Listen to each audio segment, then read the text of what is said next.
रात अंधेरी थी। आकाश में बादल गरज रहे थे और पूरे राज्य में एक ही नाम का आतंक था, अहंकारी राजा हिरण्यकश्यप। वो खुद को भगवान मानता था। उसका आदेश था, मेरे सिवा किसी की पूजा नहीं होगी।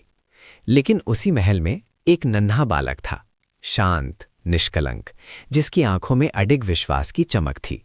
वो था प्रहलाद। प्रहलाद के होठों पर हर पल एक ही नाम रहता, विष्णु। जब हिरण्यकश्यप को यह पता चला तो उसका क्रोध आसमान छू गया। मेरे ही घर में मेरा ही पुत्र मेरी अवज्ञा करे। उसने प्रहलाद को समझाया, डराया, धमकाया, लेकिन बालक का विश्वास नहीं टिका। फिर शुरू हुआ अत्याचारों का सिलसिला। उसे ऊंचे पर्वत से गिराया गया, जहरीले सांपों के बीच फेंका गया, हाथियों से कुचलवाने की कोशिश की गई, लेकिन हर बार अदृश्य शक्ति ने उसे बचा लिया। हर बार विश्वास भय पर भारी पड़ा।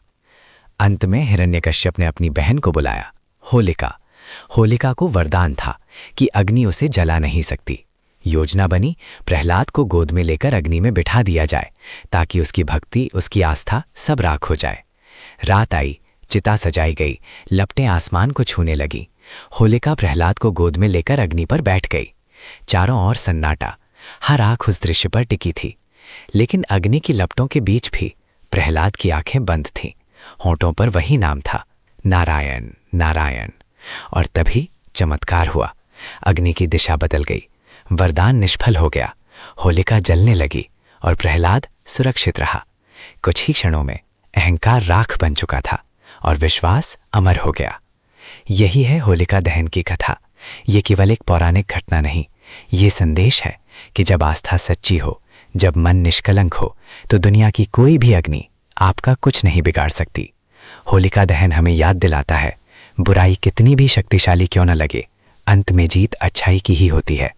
और शायद इसीलिए हर साल जब अग्नि जलती है तो केवल लकड़ियां नहीं जलती, जलता है अहंकार, जलती है नफरत और जन्म लेती है नई आशा।